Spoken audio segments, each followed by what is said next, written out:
Uma mulher que se tornou freira após o assassinato de seu marido. Uma mãe que viu seus 2 únicos filhos adoecerem até a morte. Uma mística que se uniu à paixão de Jesus Cristo e foi estigmatizada.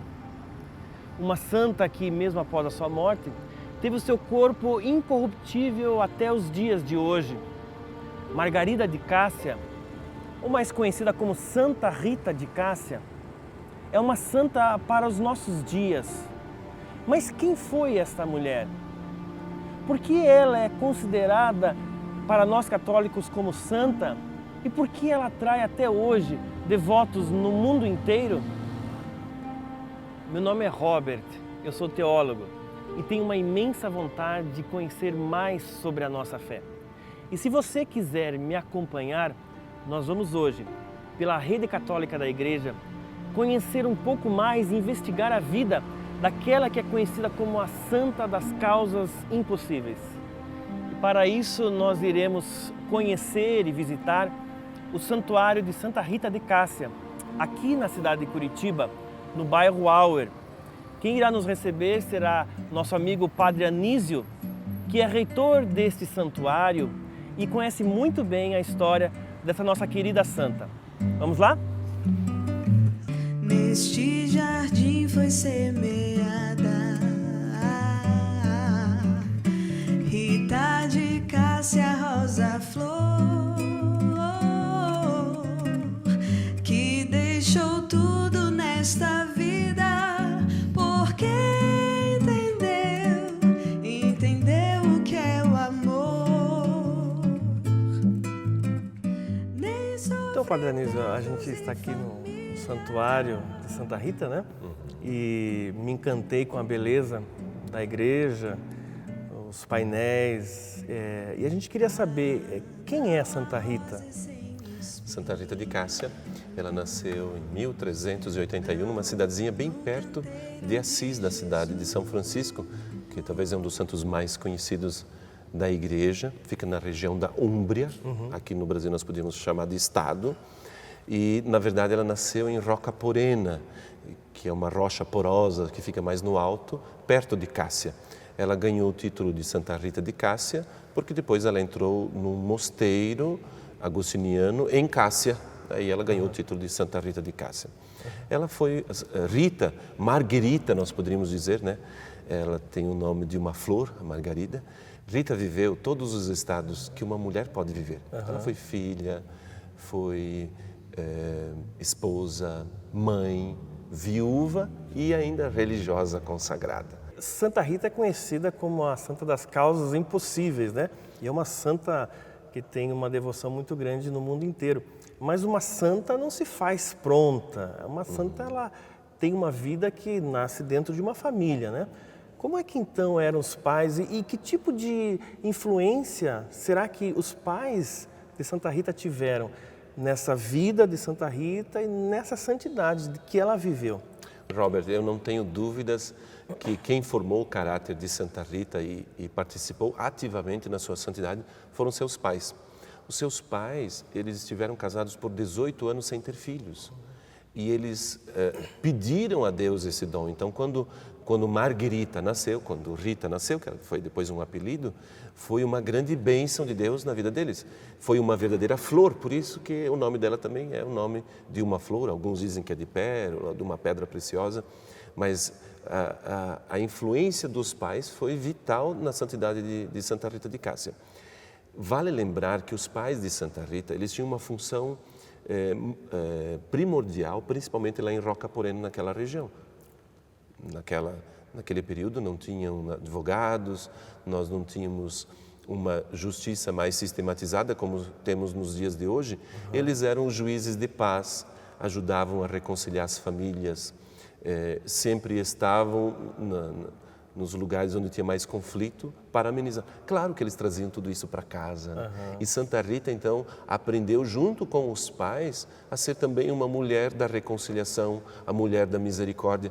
Por isso que depois, quando ela se casou, ela conseguiu também abrandar o seu marido, lutar para que seus filhos também perdoassem o assassino do seu marido. Então, tudo isso ela aprendeu lá no berço, lá com os seus pais. Aham. Então essa santidade, essa paz que ela aprendeu também em casa se refletiu no casamento dela. O que a gente poderia falar do casamento de Santa Rita? O que se sabe disso? Bom, Santa Rita era filha única, eles não tiveram mais filhos. Claro que era um desejo dos pais que ela se casasse, também para que pudesse cuidar deles. Então Santa Rita obedeceu à vontade dos seus pais e percebeu que ela não podia, por mais que ela gostaria de entrar num convento, ela já tinha uma vida espiritual elevada, também por causa dos seus pais, que já tinham essa vida espiritual. Então ela se casa muito jovem, se diz entre os 14 e 15 anos, ela já se casou, com um casamento arranjado, preparado, não da vontade dela.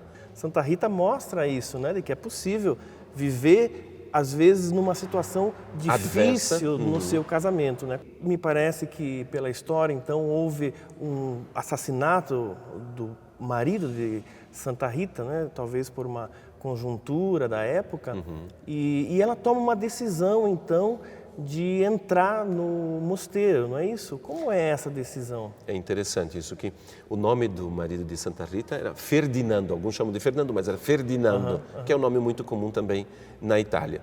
O seu caráter violento, um homem difícil, que os historiadores falam, não poderíamos colocar essa violência dentro de casa. Não existe nenhum registro na história que ele foi violento com Rita, mas fora sim. Ele criou uma inimizade justamente por causa das guerras que se tinha na época. Então ele é assassinado. Ela inclusive esconde a roupa dele, a roupa ensanguentada, para que os filhos, ela teve 2 filhos, filhos gêmeos, não vissem aquela roupa, não quisessem vingar a morte do pai, mas eles queriam vingar a morte do pai. Alguns até piedosamente dizem que Santa Rita quis que seus filhos morressem. Claro, uma mãe não poderia desejar a morte. Talvez ela poderia ter feito uma oração de preferência. Eu prefiro que meus filhos estejam com Deus do que sujem as suas mãos num sangue. Então, Santa Rita está num conflito também, porque ela vê o seu marido que é assassinado e os filhos que querem vingar a morte do seu pai. E por causa de uma peste, os 2 filhos então morrem, e morrem juntos inclusive. Ela então, viúva, sem os filhos, sem os pais, por mais que ela era a pacificadora da região, então ela, agora sozinha, então vai tentar realizar aquele seu sonho. Mas também por causa, o sonho de ser consagrada inteiramente a Deus, mas por causa desse ambiente de violência, tanto do seu marido como dos filhos, ela não consegue entrar já no convento.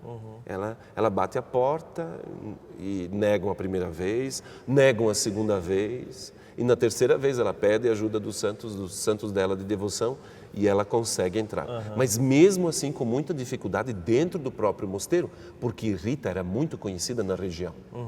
E aí ela realiza o sonho dela. Sim.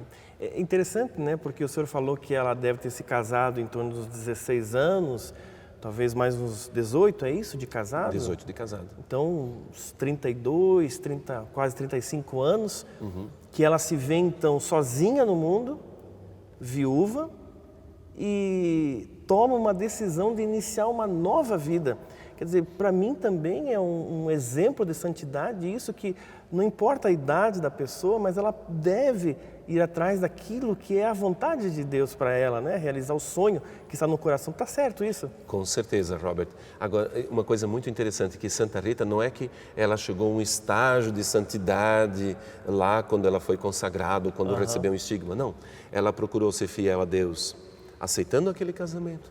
Procurou ser fiel a Deus sendo esposa, procurou ser fiel a Deus sendo mãe, depois também sendo já num estado de viuvez e também na vida consagrada. E ela foi aperfeiçoar ainda mais com uma entrega muito mais radical. Mas ela já tinha feito o seu voto a Deus já também como esposa, como mãe, como viúva. Então, por isso que Santa Rita é esta mulher como modelo para as mulheres nos vários estados de vida, não só a vida consagrada religiosa. A gente pode dizer quase que ela foi várias santas em vida, não é? Uma santa jovem, uma santa esposa, uma santa mãe, uma santa viúva, uma santa religiosa, quer dizer... Que nós poderíamos até fazer ainda o inverso. Ela não poderia nem ter entrado, não deveria nem ter entrado num convento para ser santificada. Ela já era santa antes. E isso é bonito, né? Então, ela, claro que teve um progresso na vida de união. Ela foi cada vez se unindo mais, até ficar parecido com Cristo. Recebeu um estigma dele. Mas essa união já começou lá do berço, né? Lá do berço com seus pais, com a educação a qual nós falávamos antes. Ah, não há rosas sem espinhos. Você está acompanhando o programa Vida de Santo, hoje com a entrevista com o Padre Anísio, que está nos contando um pouco mais sobre a vida daquela que é conhecida como a Santa das Causas Impossíveis. Tem que levar a sua cruz.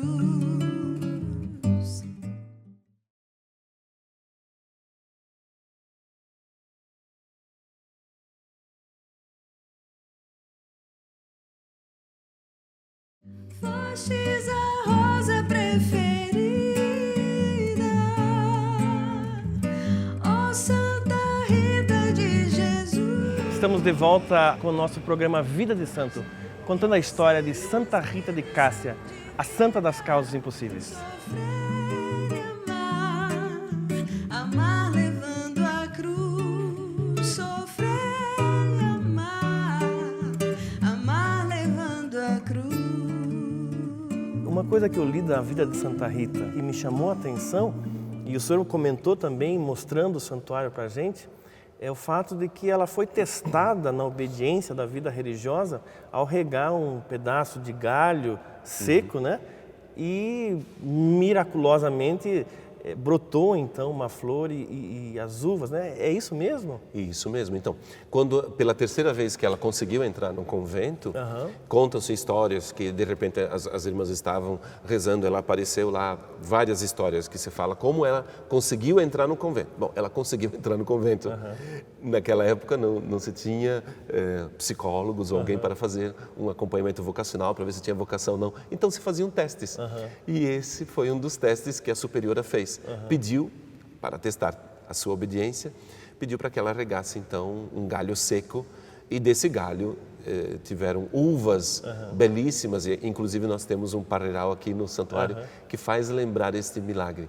Santa Rita, em vida, ela já era muito procurada no mosteiro pelas pessoas, não só depois. Quando Santa Rita morreu aos 76 anos, ela ficou 40 anos no convento, não houve enterro. Eles fizeram o velório dela e as pessoas vinham e vinham e vinham e vinham. O corpo dela está lá até hoje, dentro da igreja. Esse fato mostra também que ela não ficou só conhecida depois da sua morte. Santa Rita já tinha fama de santidade enquanto viva. Esse fato do parreiral é muito impressionante. Mas como é que nós podemos interpretar isso para a nossa vida hoje, né? Claro, dificilmente nós vamos ter, como o senhor falou, já existem psicólogos na vida religiosa, não é? Que podem interpretar melhor o discernimento.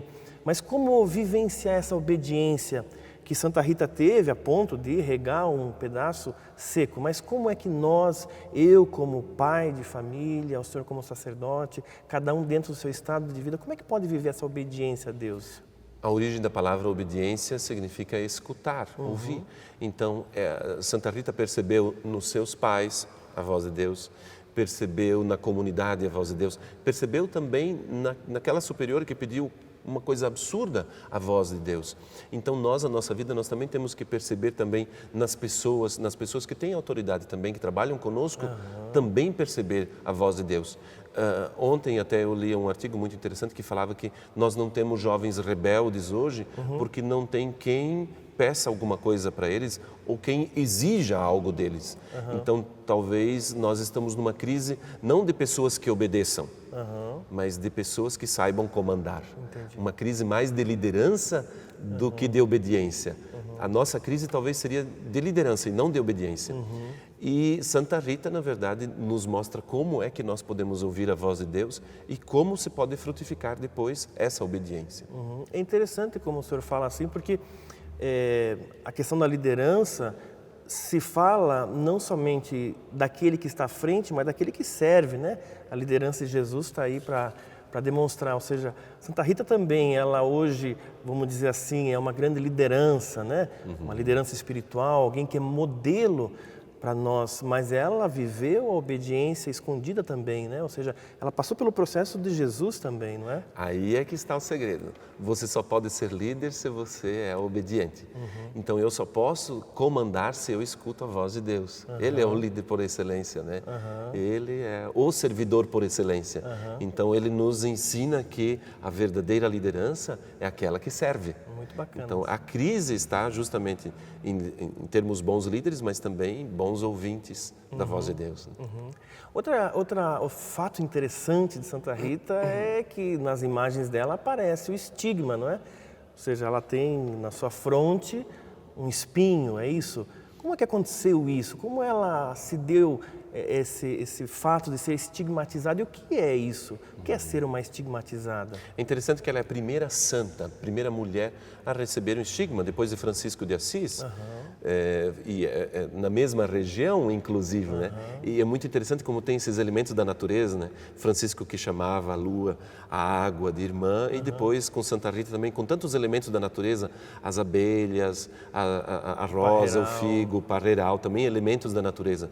Mas esse elemento do estigma, que também ele se associa também à espiritualidade de Francisco, mostra o quão forte, quão profunda era a união dela com Cristo. Isso aconteceu numa Sexta-feira Santa, na qual ela ficou muito motivada depois de uma homilia do padre, o sermão da Sexta-feira, e justamente ele falava das dores de Jesus, de como nós podemos nos associar aos sofrimentos. E ela, na sua oração pessoal, ela queria participar então das dores de Jesus. Ela não pediu estigma, mas ela queria estar unida a Ele.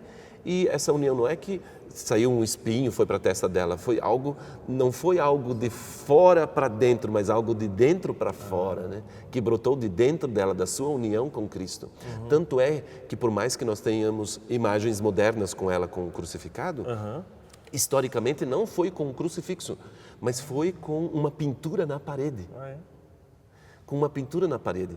Então, da pintura da parede não viria um espinho. Sim, claro. Né? Então, o milagre é muito maior. O mistério é muito maior. Então, se sabe que é algo de dentro para fora. Né? E é uma coisa muito mais profunda, então. Fruto da sua união com Cristo. Uma experiência que podemos dizer mística, não é? Uma experiência mística. Muito mais do que uma experiência física, apesar que no caso dela, a experiência... Foi física. Foi física também, a ponto de ela ser separada, é isso? Por quê? Porque daquela chaga exalava um cheiro muito forte, cheiro de podre. Então, fazia com que ela ficasse longe das pessoas. Ela foi colocada isolada numa torre, inclusive, por 15 anos. E ainda se conta que nos últimos 4 anos foram os anos de mais sofrimento dela ainda. Né? E ela fazia porque era uma mulher que estava já consagrada a Deus, então se consagrava também com muitas penitências, visto que ela se identificou com as dores de Cristo. E como é que surge nesse contexto o milagre das rosas? Eu vi aqui no santuário, aqui são muitas rosas que existem aqui, e sempre que se fala de Santa Rita se associa com essa flor. Por que ela entra na história de Santa Rita? É interessante, aqui também é chamado como Santuário das Rosas, né? Nós temos mais de 500 rosas plantadas pelos devotos aqui no santuário. Santa Rita então estava isolada na torre, e recebia visitas, claro, e nos últimos anos da sua vida, ela recebeu a visita de uma parenta que veio de Roca Porena e dizem que era uma prima sua, e ela pergunta a Rita se ela queria alguma coisa lá de Roca Porena, da sua região. E ela pede então uma rosa e 2 figos, os 2 figos juntos. Mas meio estranho, né? E ela pedia elementos da natureza, veja a sensibilidade dos santos. E era um período de janeiro, com muita neve, uma região bem do alto, mas a prima vai lá em Roca Porena e encontra então essa rosa e os 2 figos e traz para Rita. Mais tarde a tradição vai nos dizer que essa rosa e os 2 figos significa a família dela. Quando seu marido morreu daquela forma e também os filhos por causa da peste, ela sempre na sua oração pedia um sinal para Deus de que eles tinham se salvado, de que eles estavam no céu. A rosa era o seu marido e os 2 figos como fruto, os 2 filhos. Nossa, que bonito isso. E aí o senhor falou que isso já era no final da vida dela, No não final é? da vida dela. Ela já estava fraca, talvez próximo da morte, né? Como é que se dá a morte, então, de Santa Rita? Como acontece isso? O senhor já falou um pouquinho antes, né, de que ela não foi sepultada. É isso? Como foi exatamente? Ela morreu aos 76 anos. Veja, isso é para aquela época, né? E uma vida de sofrimento. E uma vida de sofrimento. Mas ele continuou evangelizando com a vida dela, com o testemunho dela. Então não se sabe se ela teve alguma doença, se sabe que os últimos anos da vida dela foram anos de jejum, de abstinência, e também isso pode ter até colaborado para com que ela morresse. Mas se diz que no dia em que ela morreu, aquela ferida que exalava um cheiro forte, que gerava repulsa das pessoas, exalou um perfume que começou a atrair as pessoas. Então, toda a região ficou perfumada. E aí levaram, então, o corpo dela para o velório. E se conta que, quando foram pedir para o marceneiro para fazer o caixão dela, chegaram na casa dele e ele estava com as mãos paralisadas. Ele disse, infelizmente eu não vou poder fazer. Eles falaram, mas foi Rita que morreu. E imediatamente as suas mãos começaram a se movimentar. E ele foi o primeiro a receber a graça, a intercessão de Santa Rita. E ele escreve na primeira urna, agora não se tem mais aquela urna, mas ele escreve na primeira urna que ele foi o primeiro agraciado. E por isso que Santa Rita, então, é conhecida como a Santa das Causas Impossíveis, com todos os prodígios que aconteceu enquanto vida, mas depois que ela morreu, inúmeros benefícios os devotos começaram a alcançar, graças à intercessão de Santa Rita. Então as pessoas, primeiro elas conhecem as graças, conhecem Santa Rita como a Santa das Causas Impossíveis. Mas depois que conhecem a vida dela, se apaixonam pelo estilo de vida que ela tinha de amor a Deus. Por último, eu tinha uma grande curiosidade de saber da questão do corpo dela. O corpo dela está incorrupto, é isso mesmo? Por mais que se você for hoje a Cássia, na Itália, você vai encontrar um corpo que parece que não é incorruptível, porque até com aquela primeira urna, eu não lembro bem a data, mas teve um incêndio no mosteiro e o corpo dela também foi queimado. Então, mas o corpo dela é incorrupto, mesmo passando depois por esse incêndio. Que interessante. O corpo de Santa Rita é incorrupto. Que legal. Eu agradeço então, Padre Anísio, essa oportunidade de conversarmos sobre Santa Rita, né? Muito obrigado. Neste jardim foi semeada Rita de Cássia, rosa flor, que deixou tudo nesta vida, porque entendeu o que é o amor. Ela tem exemplo de virtudes que é da obediência, que é da caridade, da fé, de saber se superar, da humildade. Então, ela é um grande exemplo para nós mulheres. E na minha vida de casada, realmente, eu sou fã número 1. Na nossa vida comum, nós podemos nos tornar santas. Hoje, em pleno século XXI, ela é um exemplo para nós. Todos os dias eu recebo graças de Deus, através de Santa Rita de Cássia. Fostes a rosa preferida. Santa Rita de Cássia é uma santa que é modelo para as mulheres e para nós homens em pleno século XXI. É com essa sensação que eu saio desse santuário dedicado a ela.